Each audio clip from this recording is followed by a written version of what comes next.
우리의 뇌는 전기적 활동의 교향곡과 같습니다. 이 활동은 뇌파, 즉 우리의 정신 상태를 반영하는 리드미컬한 패턴을 만들어냅니다. 그중 알파파는 과학자들과 대중 모두를 사로잡았습니다. 부드럽고 잔잔한 파동을 가진 알파 리듬은 우리가 눈을 감고 외부 세계를 떠나보낼 때 나타납니다. 이러한 이완과의 연관성 때문에 알파파는 건강한 뇌의 지표라는 믿음이 널리 퍼져 있습니다. 알파파 바이오 피드백, 즉 알파 활동을 증가시키는 기술은 스트레스를 줄이고 웰빙을 향상시키는 능력으로 각광받고 있습니다. 하지만 새로운 연구는 이러한 단순한 이야기에 의문을 제기하고 있습니다. 마치 아름다운 멜로디의 discordant note 불협화음처럼 새로운 연구 결과는 더 복잡한 이야기, 즉 알파파에 대한 우리의 이해의 근본을 의심하게 하는 이야기를 보여줍니다. 알파파에 대한 진화하는 관점을 이해하려면 먼저 뇌에서 알파파의 역할을 자세히 살펴봐야 합니다. 812Hz의 주파수로 진동하는 알파파는 우리의 뇌가 외부 작업에서 분리되었을 때 가장 두드러집니다. 눈을 감거나 몽상에 잠기거나 명상을 할 때 알파 활동이 급증합니다. 이러한 관찰을 통해 알파파는 이완과 처음으로 연결되었습니다. 실제로 많은 연구에서 이러한 연관성을 뒷받침합니다. 연구에 따르면 바이오 피드백을 통해 알파 활동을 유도하면 불안을 줄이고 기분을 개선할 수 있습니다. 깊은 이완을 유도하는 것으로 알려진 명상 또한 알파파 증가를 특징으로 합니다. 그러나 다른 과학적 노력과 마찬가지로 이야기는 좀처럼 간단하지 않습니다. 알파파의 세계를 더 깊이 파고들수록 기존의 통념에 도전하는 더 미묘한 그림이 나타납니다. 알파파에 대한 전통적인 관점의 첫 번째 균열은 연구자들이 인지 장애가 있는 사람들을 연구하기 시작했을 때 나타났습니다. 놀랍게도 이러한 사람들 중 일부는 인지적 어려움에도 불구하고 알파 활동이 증가했습니다. 이 예상치 못한 발견은 중요한 질문을 제기했습니다. 알파파가 건강한 뇌를 의미한다면 인지 기능 저하로 어려움을 겪는 사람들에게서 왜 알파파가 증가할까요? 연구원들은 인지 장애가 더 심한 환자들이 경증 환자들보다 알파파가 더 높다는 것을 발견했습니다. 이러한 직관에 반하는 발견은 알파 활동의 증가가 항상 건강한 뇌를 나타낸다는 생각에 의문을 제기했습니다.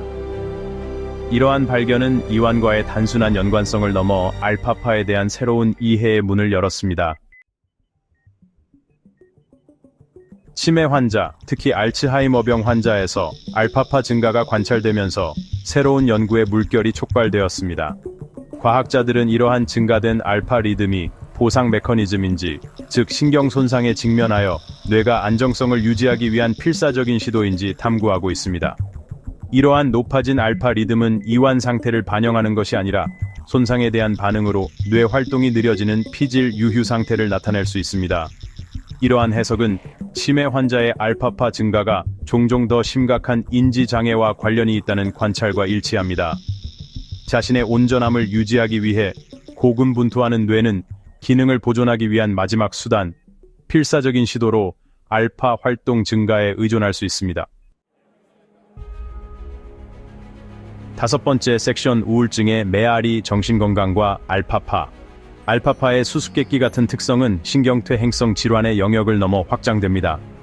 연구에 따르면 우울증이 있는 사람들에게서도 비정상적인 알파 활동이 나타나는데, 이는 알파를 웰빙의 지표로 보는 단순한 관점에 도전하는 또 다른 질환입니다. 연구에 따르면 우울증 환자는 종종 뇌의 좌측 전두엽에서 알파파가 증가합니다. 이 영역은 긍정적인 감정 및 접근 동기와 관련이 있습니다. 이 영역의 알파 활동 증가는 이러한 긍정적인 감정 상태의 억제를 반영하여 우울증의 특징인 슬픔과 묵회감증에 기여할 수 있습니다.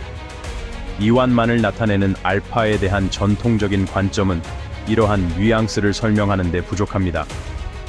더 포괄적인 이해를 위해서는 관련된 특정 뇌 영역, 기저신경 질환 및 개인의 전반적인 심리 상태를 고려해야 합니다. 여섯 번째 섹션, 알파 제고 패러다임 전환. 치매, 우울증 및 기타 질환에 대한 연구에서 축적된 증거는 알파파에 대한 우리의 이해를 재평가해야 할 필요성을 제기합니다. 알파를 뇌 건강의 직접적인 반영으로 보는 단순한 이야기는 더 이상 사실이 아닙니다. 대신 알파 활동의 다면적인 특성을 인식하는 더 미묘한 관점이 등장하고 있습니다. 연령, 기저신경질환, 심지어 관련된 특정 뇌 영역과 같은 요인이 알파 활동의 해석에 영향을 줄 수 있습니다. 현상에 도전하는 이 패러다임 전환은 흥미로운 새로운 연구의 길을 열어줍니다. 알파파의 복잡성을 받아들임으로써 우리는 건강과 질병 모두에서 뇌 기능에 대한 더 깊은 이해를 얻을 수 있습니다. 7번째 섹션, 뇌를 넘어 알파파와 신체적 이완. 알파파에 대한 전통적인 관점을 넘어서면서 새로운 가설이 등장합니다. 아마도 알파파는 뇌 건강을 직접적으로 반영하는 것이 아니라 전반적인 신체적 이완을 더 나타내는 것일 수 있습니다. 이러한 관점은 정신 상태에 관계없이 신체가 정지된 상태에서 알파 활동이 증가한다는 관찰과 일치합니다. 눈을 감는 행위를 생각해 보세요. 이 간단한 행동은 뇌가 처리해야 하는 시각 정보의 양을 줄입니다. 감각 입력의 이러한 감소는 정신적 평온 상태를 반영하는 것이 아니라 알파 활동 증가의 주요 동인일 수 있습니다. 이러한 발견은 알파 활동과 이완 사이의 연관성이 이전에 생각했던 것보다 신체와 더 밀접하게 관련되어 있을 수 있음을 시사합니다. 8번째 섹션, 알파의 미래, 복잡성 수용. 알파파에 대한 진화하는 이해는 신경과학에서 흥미로운 장을 표시합니다. 단순한 해석에서 벗어나면서 우리는 뇌와 그 전기적 리듬의 복잡성을 받아들입니다.